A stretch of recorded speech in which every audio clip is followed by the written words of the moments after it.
Olá, amigos do Nery, tudo bem com vocês? Desejo que sim. Espero que todos estejam bem em seus lares, se cuidando das suas famílias e que possamos, através das reflexões de hoje, angariar mais recursos de defesas para nós, do ponto de vista não só intelectual, mas do ponto de vista espiritual, moral, e que possamos realmente praticar aquilo que refletimos aqui, possamos praticar tudo aquilo que a gente vai aprendendo, que a gente todos os dias vai colhendo sempre mais um pouquinho, não é mesmo? A palestra de hoje é gravada. Desta forma, fui incumbida da tarefa de trazer até vocês as reflexões de hoje para que possamos conduzir as atividades normais da casa, mesmo que de forma virtual, certo? Então, eu primeiramente farei uma leitura preparatória, que é do livro Caminho, Verdade e Vida, e está no capítulo 77, tá? O título é Convém Refletir. E está em Tiago, 1, versículo 19.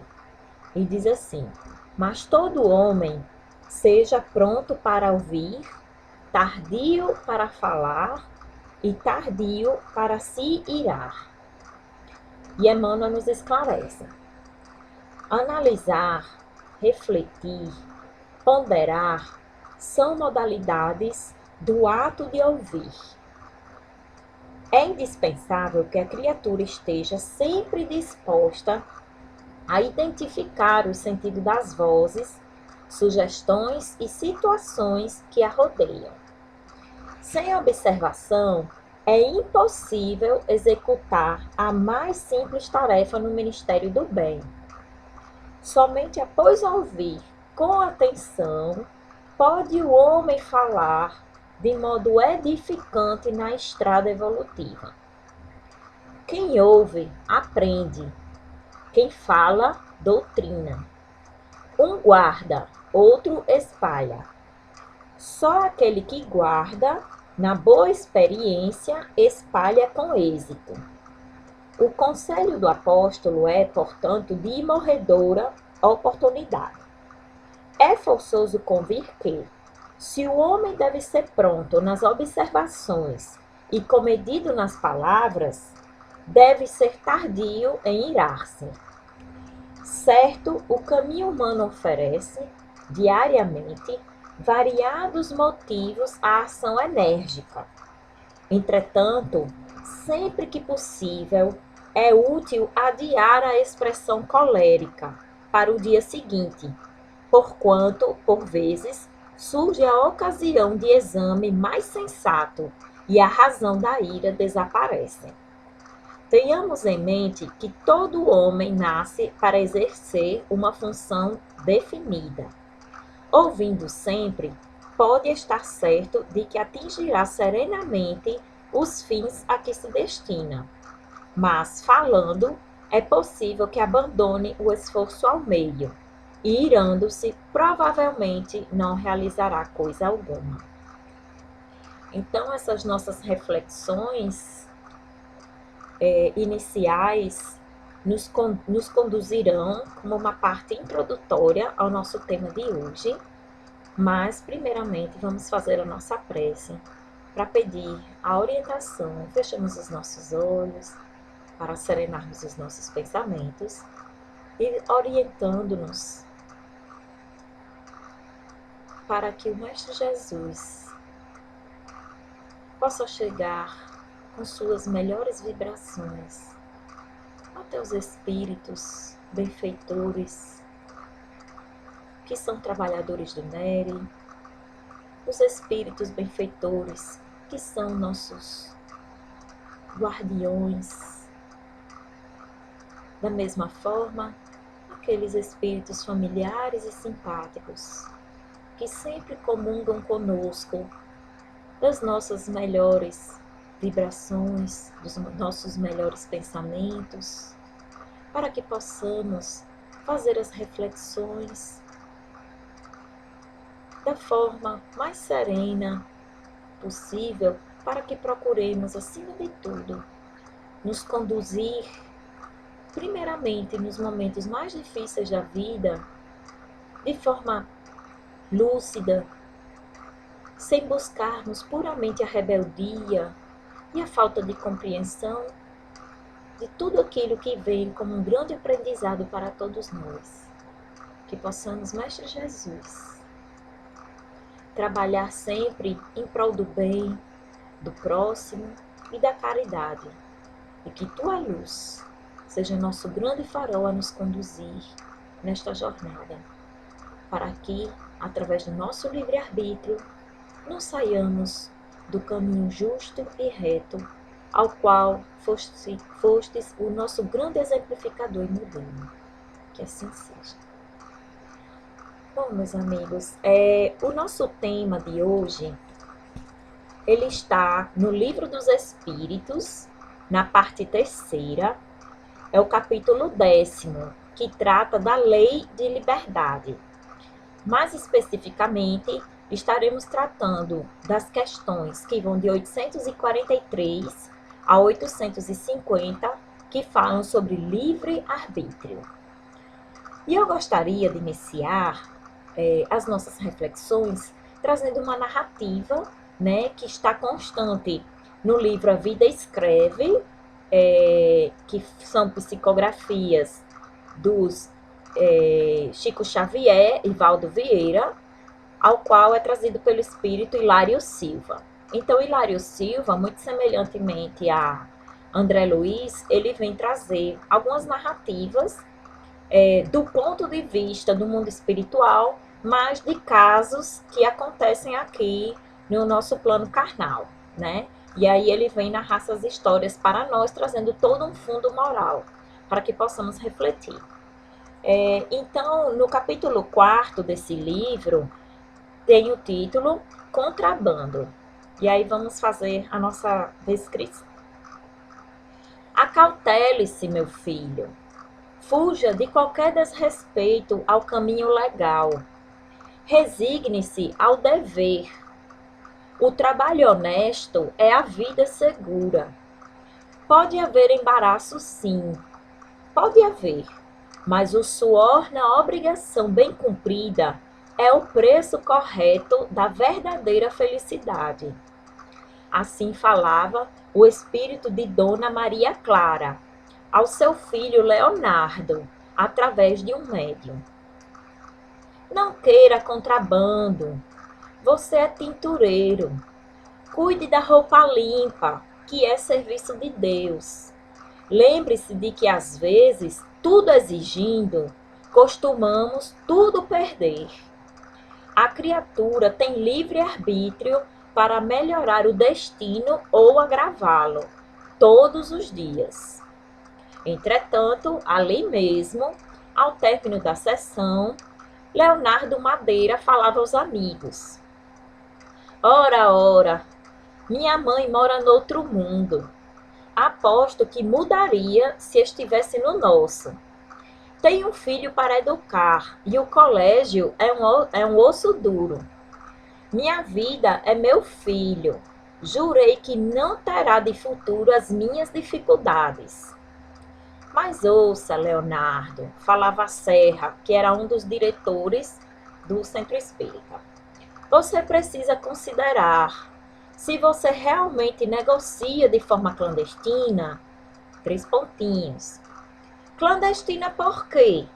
Meu trabalho é tão lícito quanto os outros. Eu compro e vendo, é tudo que faço. E Leonardo continuou. Ricardo era o filho feliz. Para estudos de Ricardo, passeios de Ricardo, exigências de Ricardo e loucuras de Ricardo. O pai fizera-se receptador de perfumes, isqueiros, revólveres e rádios, tudo no comércio ilegal. Burlava com esmero os agentes do fisco e a renda só aumentava. Chegou, porém, a noite de enorme desilusão. Recebera Leonardo 3 revólveres finos para passar adiante. À noite, o filho, alcoolizado em festa junina, chega em casa e deslumbra-se. Observa um exemplar, apalpa o outro, ainda o terceiro. Por fim, simpatiza mais fortemente com um deles e tem a ideia louca de disparar, como complemento aos folguedos daquela noite. Carrega a arma e experimenta, mas os dedos tremem, altera-se a direção e a bala lhe vara o peito. Rebuliço, gritaria, corre, corre, ambulância. Mas em poucos minutos, Leonardo, desalentado, recolhe o filho morto ao peito. Estas reflexões, né, virão nos reforçar tudo aquilo que nós falaremos hoje, tratando-se de livre-arbítrio e o nosso dia a dia, o nosso cotidiano. Essa narrativa, ela trouxe para nós, né, a dissertação de algo que ocorreu num dia a dia de uma pessoa qualquer, né, que um fato verídico que ocorreu. E na questão 843 do Livro dos Espíritos, Kardec vem perguntar: tem um homem o livre-arbítrio dos seus atos? E os espíritos respondem: já que tem o livre-arbítrio de pensar, tem igualmente o de obrar. Então vejamos, se nós, antes de cada ato, devemos pensar, obviamente passa pelo nosso pensamento, apesar de que às vezes passa tão rápido que as coisas ocorrem de forma impulsiva e até mesmo irracional, mas a partir do momento que nós temos o livre-arbítrio para pensar, nós temos o de obrar. E sem o livre-arbítrio, o homem seria simplesmente máquina, né? Seria totalmente irracional e agiria somente por instinto, por impulso. E na questão seguinte, ele vem perguntar: o homem goza desse livre-arbítrio desde o seu nascimento? E aí os espíritos vão dizer, né? A liberdade de agir desde que haja vontade de fazê-lo. Só que nós nos lembremos que nas crianças, a vontade, ela vem muito de acordo com aquelas necessidades essenciais, né, da sua sobrevivência, do seu dia a dia, e de acordo com o desenvolvimento do organismo e das suas aptidões. Então, digamos assim, que na criança, o livre-arbítrio, ele ainda não está em sua plenitude. E aí ele diz assim: estando seus pensamentos em concordância com o que a sua idade reclama, a criança aplica o seu livre-arbítrio àquilo que lhe é necessário. Então, ela ainda não está preparada para trabalhar o seu livre-arbítrio de forma plena, né? Por isso que ela necessita tanto do cuidado dos pais ou de um responsável para estar observando o tempo todo o que a criança está fazendo. Porque ela mesmo, inconscientemente, ela vai fazer coisas que podem ser, né, perigosas para ela. Na questão seguinte, no 845, ele pergunta assim: não constituem obstáculos ao livre-arbítrio as predisposições instintivas que o homem traz consigo ao nascer? Ou seja, é uma pergunta de que, será que o instinto, ele sobrepõe o livre-arbítrio do homem? Eu acho que no estado evolutivo ao qual nós nos encontramos atualmente, não é mais para isso acontecer, né? Se nós estivéssemos ainda vivendo a fase de selvagens, ou ainda nos nossos germens, no nosso germe de raciocínio, aí sim se poderia falar muito em instinto, mas não condiz, né, ao nosso estágio atual. As predisposições instintivas são as do espírito antes de encarnar, ou seja, este sendo mais ou menos adiantado, é que ele vai se sentir arrastado a determinadas práticas, mas nada é determinismo. O único determinismo que nós temos é o de que iremos desencarnar, né?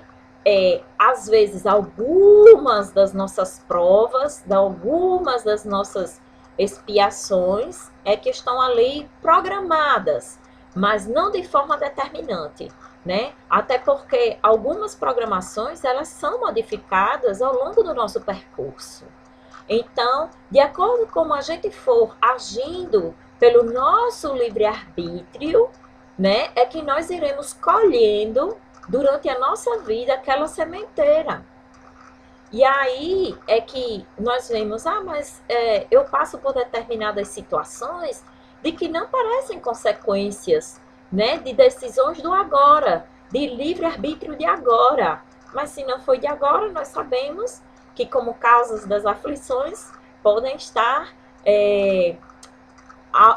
coisas que nós fizemos no nosso passado, né?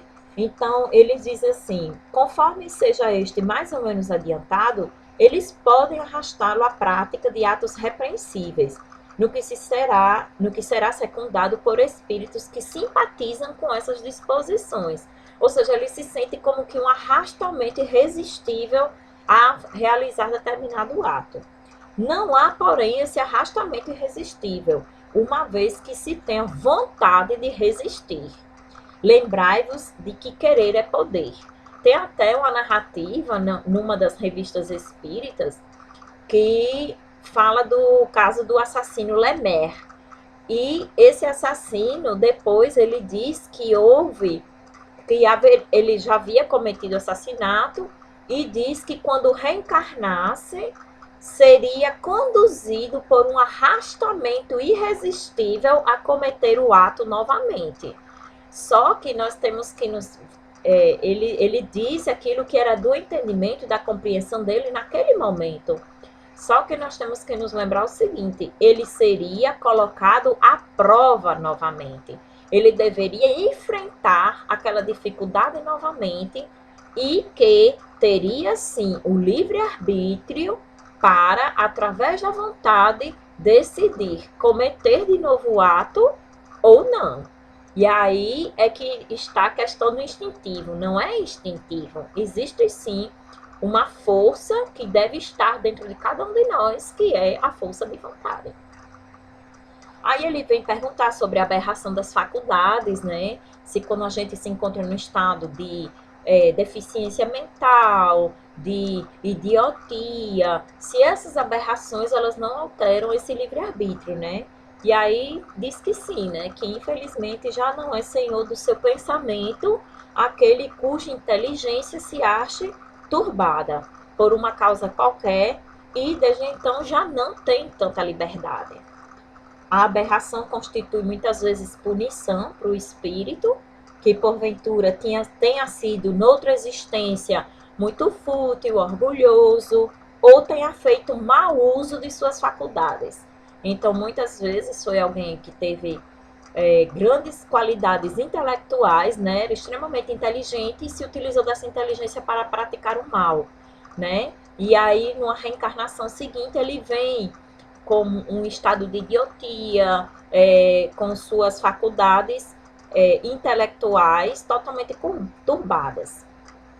O espírito, porém, sofre por efeito desse constrangimento, de que tem perfeita consciência. Está aí a ação da matéria. Então, a matéria, ela está, sim, causando empecilhos, né? Gera um obstáculo à ação desse livre-arbítrio, mas, entretanto, o seu espírito, quando livre, né, em estados de emancipação da alma, por exemplo, durante o sono, ele pode se sentir em perfeito estado, né, com seus pensamentos totalmente livres. E na questão 848, para terminarmos esta parte, ele diz: servirá de escusa aos atos reprováveis o ser devida à embriaguez, à aberração das faculdades intelectuais. Muitas pessoas, né, cometem atos totalmente repreensíveis e depois colocam a culpa que estava drogado, estava alcoolizado, né, ou algo semelhante. Mas eles dizem não, porque foi voluntariamente que o ébrio se privou da razão. Então, para satisfazer as suas paixões brutais, né, ele se utilizou do livre-arbítrio. Ninguém o alcoolizou, ninguém o drogou, né? Então, em vez de uma falta, ele acaba cometendo duas. A primeira, por ter se utilizado da própria força de vontade, da própria vontade para realizar a drogadição, e segunda, para depois cometer o ato deplorável, né, o qual ele haja feito. Nós temos no livro, eu sempre gosto de trazer reflexões que venham para o nosso cotidiano, né, para que a gente possa realmente trazer uma aplicabilidade daquilo que está constante nas obras básicas espíritas, né? E eu venho trazer algumas reflexões que estão constantes no livro O Homem Integral, de Joana de Ângeles, né? Faz parte da série psicológica de Joana de Ângeles, e está no volume 2, que é O Homem Integral. E ela vem falar um pouco, né, sobre essa questão da liberdade utilizada pelo homem. Ela, primeiramente, começa falando de que o homem, muito semelhantemente a um animal, quando ele sofre pressões castradoras, cerceadoras, né, ou se sente coartado a algum ato, ele, no lugar de parar para pensar, né, o porquê daquilo, daquela limitação, ele gera um ato de revolta, de rebeldia e muitas vezes de violência. Isso faz parte ainda da animalidade do ser humano. E ela diz assim: as pressões constantes que são geradoras do medo, não raro elas acabam extrapolando em forma de violência e que vem propor a liberdade. O que é que a gente quer primeiro? É se libertar daquilo. Só que nós ainda temos uma definição muito equivocada sobre o que vem ser liberdade. A liberdade, a mais das vezes, ela vem ser confundida com libertinagem. E vem ser confundida com que tudo posso e não me importa se eu estou agredindo o direito de outrem. E é por isso que eu trouxe esse tema hoje, porque tem muito a ver com a situação atual que nós estamos passando, né? Em que nesta pandemia, algumas pessoas, pelo livre-arbítrio, pelo simples fato de nós termos, né, a nossa liberdade de ir e vir, pelo simples fato de termos a nossa liberdade de expressão, as pessoas acham que tudo podem.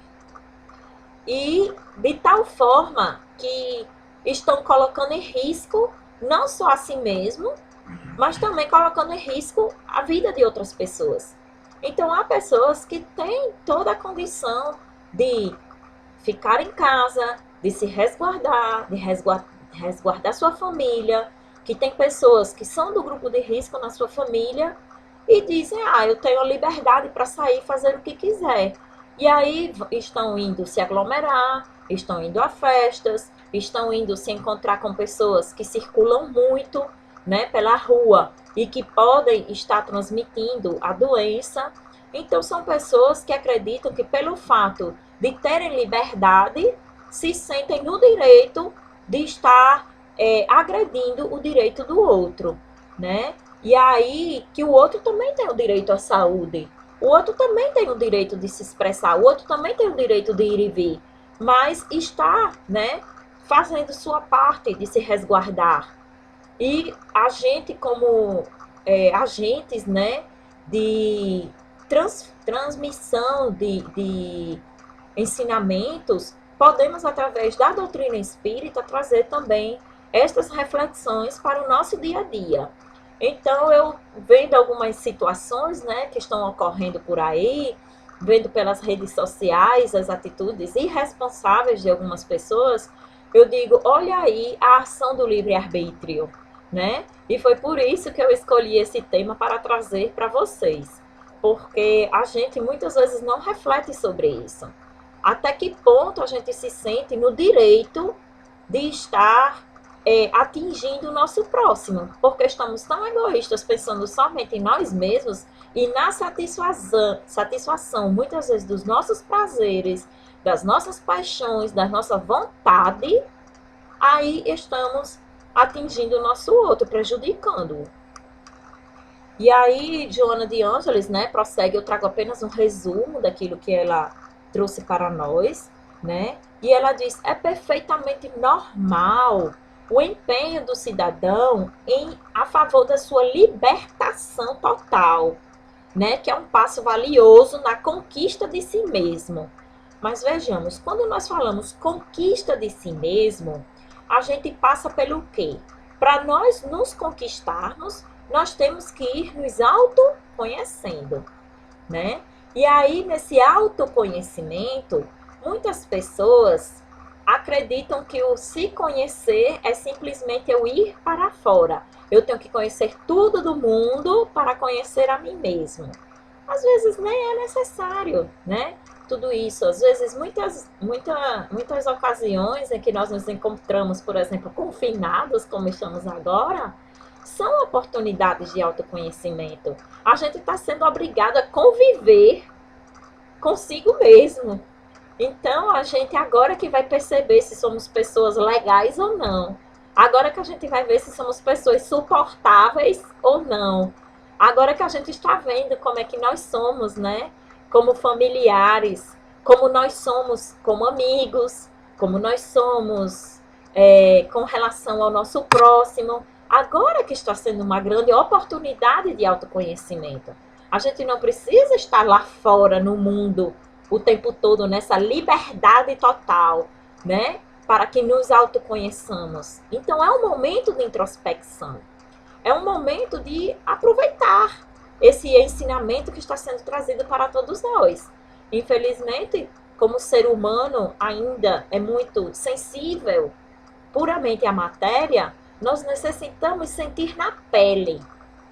Nós ainda necessitamos das sensações para podermos evoluir.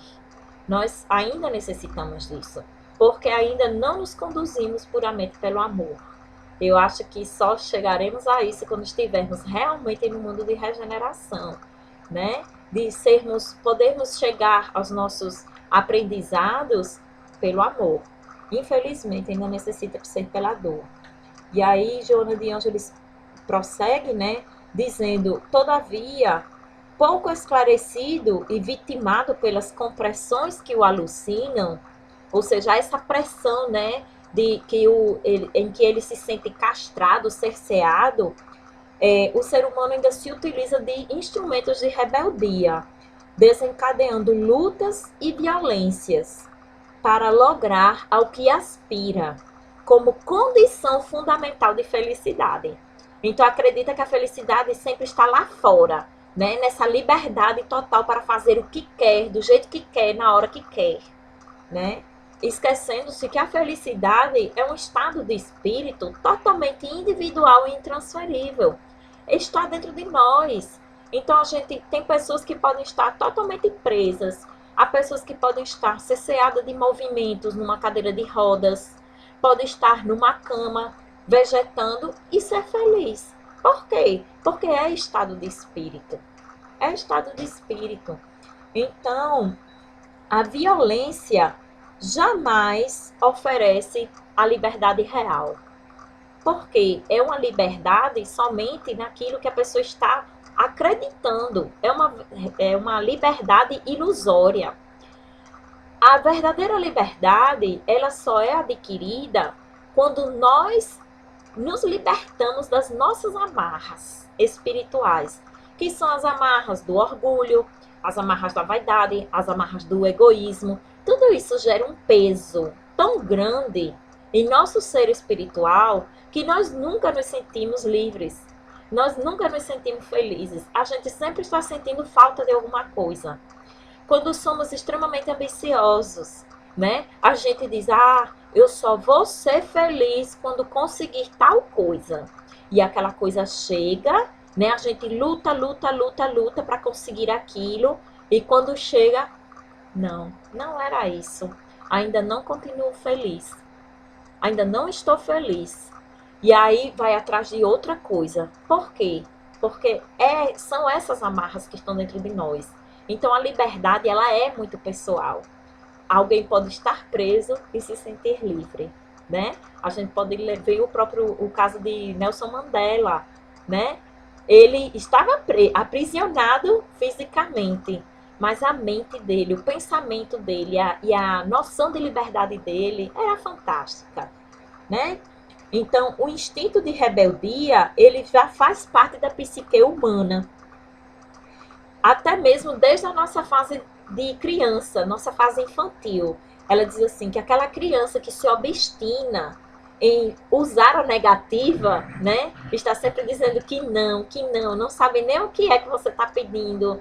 Ela sempre está dizendo que não, já é inconscientemente uma afirmação da sua identidade, ao qual ela quer mostrar um anseio por liberdade. Ou seja, não, eu não quero isso da forma que você quer que eu faça, eu quero fazer do meu jeito, né? Então, eu vejo isso mesmo na minha bebê. Ela tem 1 ano e 3 meses apenas, mas ela já é bem teimosinha, né? Ela tem uma personalidade muito forte e ela já quer mostrar aquilo que ela quer fazer do jeito dela. Então, às vezes, ela está fazendo determinada coisa, colocando uma pecinha de encaixar, e eu mostro a ela está colocando no lugar errado, e eu vou mostrar a ela onde é o local correto. E ela diz a cabeça que não e bota em outro local. E eu digo, mas filha, o local certo é esse, mas ela teima em colocar no outro. Por quê? Ela está tentando afirmar a sua identidade e de que tem liberdade e personalidade para ela decidir por ela mesma. Então, vejam só, com apenas 1 ano e 3 meses. Mas, obviamente, isso é tudo uma coisa que a gente vai moldando, a gente vai, aos poucos, com educação, com carinho, com respeito, sem agredir a identidade dela, que a gente não pode acreditar que a criança, só porque nosso filho é um mini-eu, né, que há pessoas que dizem, é um mini-eu, como que se fosse tirado uma xerox nossa e colocado em miniatura, e não é assim. Ela é um espírito individual, né? Ela tem a sua individualidade, ela tem seu caráter, vai ter sua personalidade, mas que, obviamente, pela educação, pelo amor e pelo respeito, a gente vai moldando. Então, a criança, desde cedo, ela é uma argila totalmente moldável, e a gente vai moldando. Obviamente que vai chegar lá na frente, ela vai se utilizar do seu livre-arbítrio para realizar o que ela desejar, mas não por falta dos ensinamentos, não por falta de orientação, é que ela cometerá os erros dela, né? Ela terá as quedas dela, precisará se levantar, mas tudo será de acordo também com aquilo que ela assimilar, né, da sua educação. Então, fala aqui que somente mediante a responsabilidade, ou seja, responsabilidade sobre aquilo que a gente realiza, o homem se liberta, sem tornar-se libertino ou insensato. Esta é um dos principais trechos que nós podemos refletir hoje, em que ela diz, somente mediante a responsabilidade.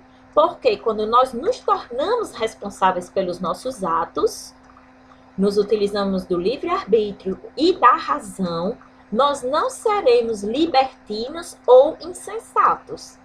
E aí, a gente se remetendo um pouco, né, a esse nosso texto que tratamos do livro Caminho, Verdade e Vida, em que ele fala que tenhamos tempo para pensar e tempo, né, para nos irar. Ele quer dizer, se nós temos a opção de nos irarmos ou não, que aguardemos.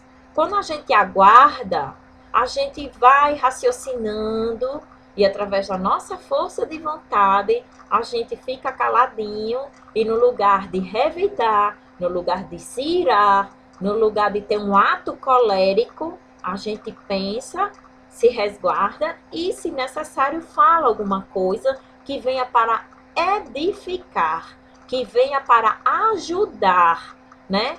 E não simplesmente para destruir, né, o outro.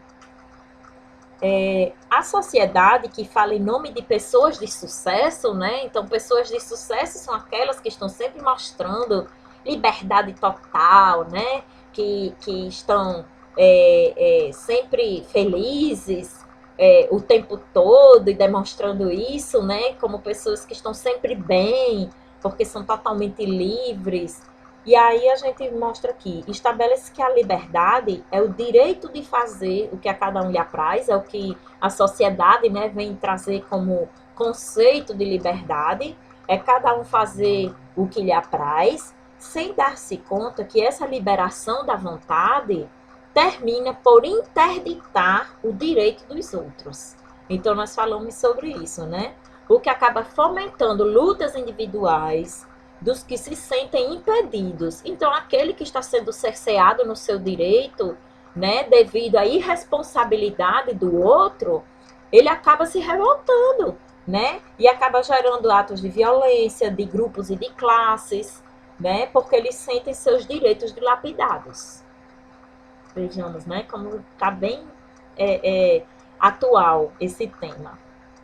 Se cada indivíduo agir conforme achar melhor, considerando-se liberado, essa atitude trabalha em favor da anarquia, que é responsável por desmandos sem limites. Em nome da liberdade, atuam desonestamente os vendedores das paixões ignóbeis, que espalham o bafio criminoso das mercadorias do prazer e da loucura, né? Vendendo drogas, né? Álcool, remédios, tudo considerando que isso vai nos gerar um estado, né, de a ilusão de que nos sentiremos mais felizes, mais leves, mais libertos, como se fosse algo externo que vai ocasionar, né, esse estado de felicidade em nós. Também fala um pouco sobre a liberação sexual, né, que se transformou numa grande libertinagem, né? A liberdade sexual, ao qual as pessoas não têm a correspondente maturidade emocional, né? Nós vemos aí muitos adolescentes que, por exemplo, estão ainda se descobrindo, eles ainda muitos nem sequer foram orientados da forma educacional, como eu posso falar assim, né? Com relação à sexualidade, e adolescentes que nem sequer tiveram ainda sua primeira experiência sexual e já estão dizendo que são homossexuais ou que são bissexuais, ou um termo mais novo, né, que é uma variante do bissexual, que é pansexual, que é aquele que nem sequer distingue gênero, né, que pode ter uma atração sexual ou romantizar, né, com os outros gêneros, sem distinção alguma. Então, a gente vê que essa liberdade sexual que foi adquirida como uma grande conquista da sociedade, né, que não é tão antiga assim, né, é algo mais recente, principalmente na nossa sociedade aqui, mas a gente está vendo já alguns problemas com relação a isso, né? Em que muitos adolescentes se sentem totalmente perdidos. E há pessoas também que chegam à madureza física sem sentirem que se encontraram realmente, né, sexualmente.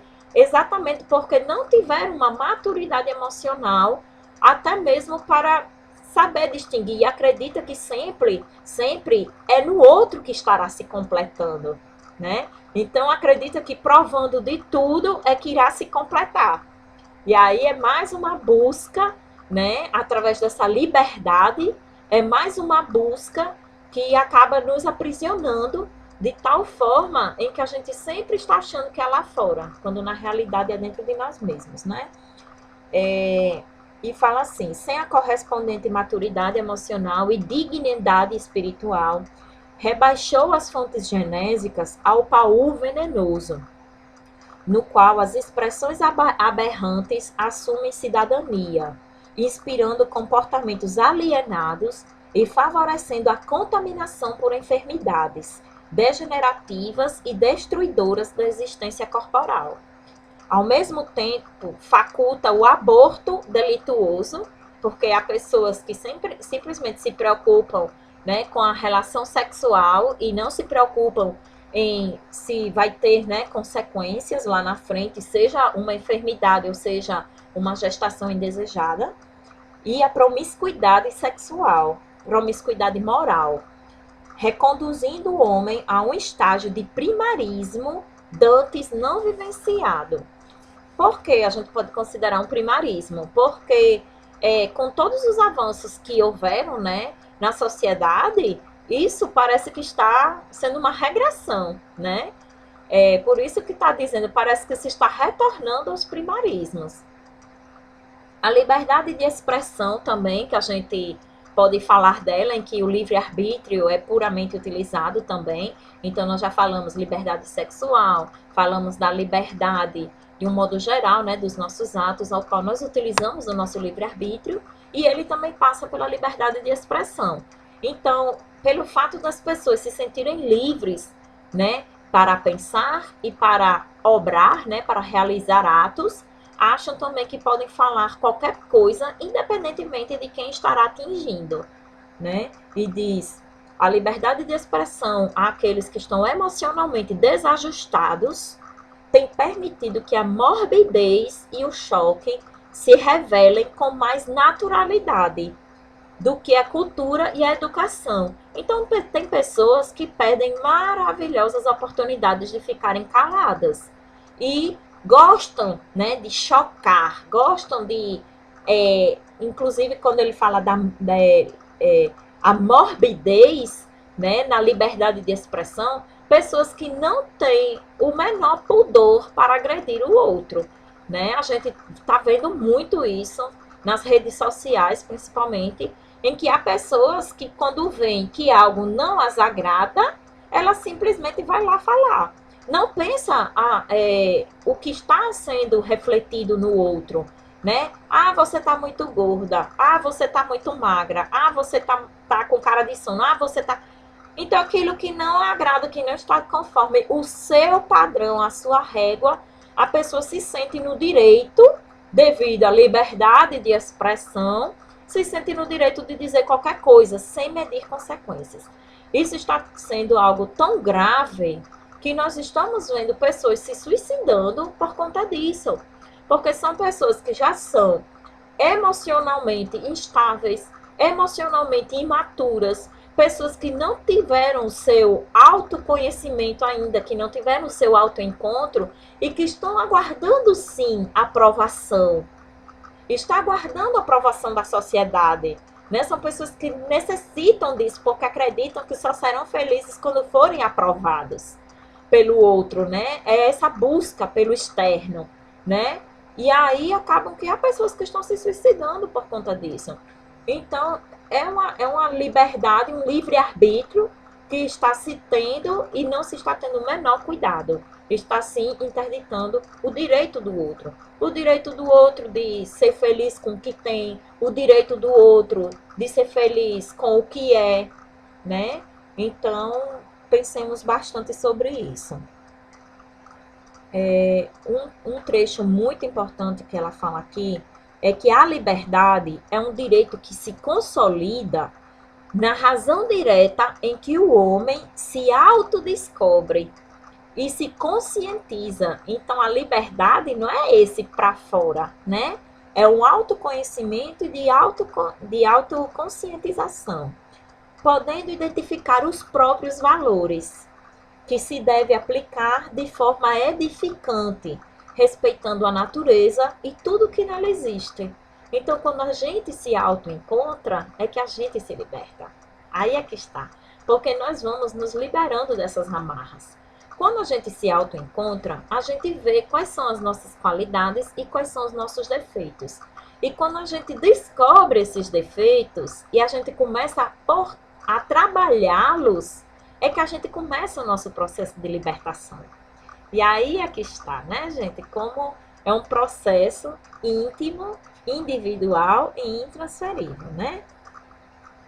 A liberdade começa no pensamento, como forma de aspiração do bom, do belo, do ideal, ainda posso dizer mais, do justo, né? Que são tudo quanto fomenta a vida e a sustenta, da vida e a mantém. Olha só. Qualquer comportamento que coage, reprime, viola, é adversário da liberdade. Então, a gente, além de não ser livre, mesmo que nós tenhamos a liberdade de ir e vir, mesmo que nós tenhamos a liberdade de expressão, mas eu estou dizendo, a gente não é livre espiritualmente falando, né? Então, além da gente não ser livre, a gente ainda quer interditar a liberdade do outro, né? O direito de ser livre do outro, o direito de ser feliz do outro. Quando a gente está reprimindo, a gente está violando, né, esse direito. Em outro livro, né, Joana de Ângeles vem falar um pouco também sobre liberdade. É o volume 4 da série psicológica também de Joana de Ângeles, que é o livro Momentos de Saúde e de Consciência. No capítulo 2º, Joana de Ângeles vem dizer que nós somos livres para imprimir o padrão de felicidade ou de aflição com o qual nós desejamos vivenciar e conviver, né? Então, nós aqui estamos colhendo aquilo que estamos semeando, né? E é como que a gente semeia? Através do nosso livre-arbítrio, já que nada é determinismo, então é através do nosso livre-arbítrio. Então, a gente, é muito interessante, porque há pessoas que você pergunta para ela, como é que você está? Tudo bem com você? A pessoa diz, mais ou menos, tudo vai como Deus quer, né? E ainda joga a culpa no pobre de Deus pela situação em que ela se encontra, sendo que a pessoa não vê. E eu até respondo assim, se está como Deus quer, então você está muito bem, você está feliz, você está maravilhosa, né? Porque o que Deus quer de nós é que nós atinjamos a plenitude, a felicidade. O único determinismo, né, é que a gente deve ser feliz e que seremos anjos, né? E aí eu digo, então você está maravilhosamente bem, né? E a pessoa, não é isso. E eu digo, então se você não está bem, alguma coisa houve. E se você for realmente a fundo do problema, você vai ver que tudo que aquela pessoa está passando é consequência de decisões na sua vida. Muitas vezes decisões totalmente equivocadas e que ela, às vezes pelas circunstâncias, claro, né, se viu forçada a tomar essa decisão, né? Mas ela se utilizou sim do seu livre-arbítrio, porque se ela não teve a força de vontade e a ousadia de superar aquele problema e se libertar, então o que ela está passando hoje é consequência desse livre-arbítrio. Não foi desta vida, não tem problema, foi de outra, mas foi consequência, né? Então a gente, quando Joana de Ângeles vem nos trazer isso, né, de que nós somos livres para imprimir na nossa existência o padrão de felicidade ou de aflição ao qual nós convivemos, isso está mostrando exatamente isso, né? A ação do livre-arbítrio sobre a nossa vida, que é muito maior do que nós imaginamos, porque faz parte de tudo, de todas as decisões do nosso dia a dia. Desde o nosso despertar, é que a gente já acorda decidindo. A gente decide o que é que vai comer no nosso café da manhã, né? A gente decide tudo. Então, a gente tem que se lembrar que tudo passa por nosso livre-arbítrio. A liberdade é lei da vida, que faz parte do conceito da harmonia universal. Os imperativos inamovíveis, ou seja, que são o determinismo, deterministas da vida e da morte, no que diz respeito aos equipamentos orgânicos, mesmo assim, passa sobre o fatalismo de incessantes transformações. Então, se a gente estava programado para ter alguma doença, né, pode ser que pelas transformações de como a gente vai atuando, né, às vezes a gente vai seguindo o caminho reto, justo, de caridade, de bondade, a gente se livra de tanta coisa, né? Já vai fazendo parte dessa nossa caminhada de libertação. Então a gente vai anulando já. Através do amor, a gente vai anulando uma multidão de pecados, né? Como diz aquela passagem tão verdadeira. submetido à ordem da ação que desencadeia reações correspondentes, eis o que de ti próprio faças, movimentando-te no rumo que eleges. Escolhas, né? Escolhas.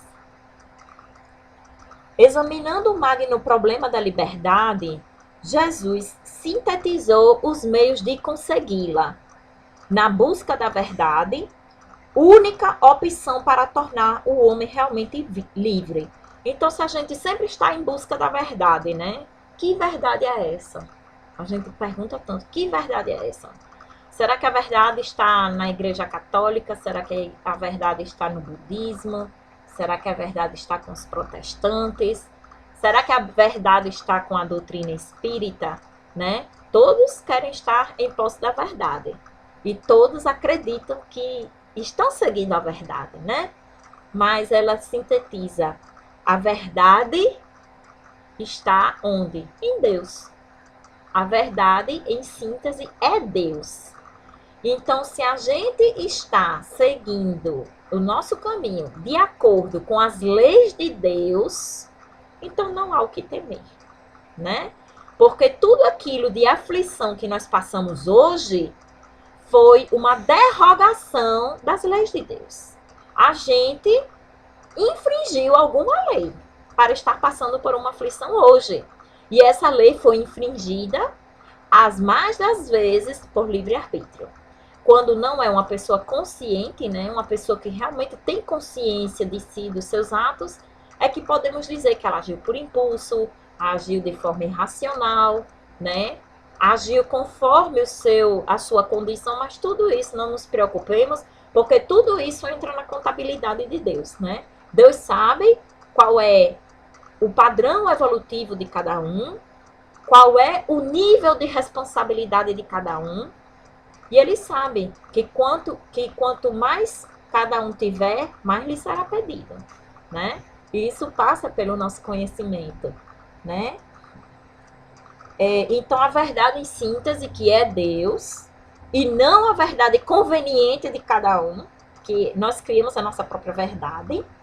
Só fazendo um parênteses aqui, para vocês terem ideia de como cada um tem a sua verdade e sua razão, a gente vê, até mesmo em reuniões mediúnicas, um espírito infeliz, um chamado obsessor, né, que eu nem gosto de utilizar esse termo, mas um espírito infeliz, imperfeito, inconsciente. Se você perguntar para ele qual a razão dele estar perseguindo a pessoa que ele está, né, infringindo toda a sua ação maléfica, ele vai trazer toda a sua verdade. E ele diz: eu estou perseguindo-a por conta disso, disso, disso, disso, disso. E ele se sente um justiceiro. Ele se sente dono da razão. Então, para a gente ter uma noção, com esse parênteses que eu estou fazendo, como cada um se sente dono da verdade e na posse da razão, inclusive para fazer o mal. Porque sente que, já que se sentiu injustiçado, vai cometer justiça com as próprias mãos, né? Não aguarda pela justiça divina, não aguarda pela lei de causa e efeito, né? E aí é onde está ela falando sobre isso. Não a verdade conveniente de cada um, que é a forma doentia de projetar a própria sombra, de impor a sua imagem, ou seja, a nossa régua que a gente utiliza, de submeter a sua à vontade alheia, que constitui meta prioritária essa busca da verdade de Deus, né?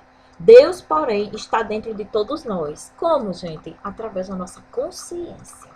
A nossa grande conselheira é a nossa consciência.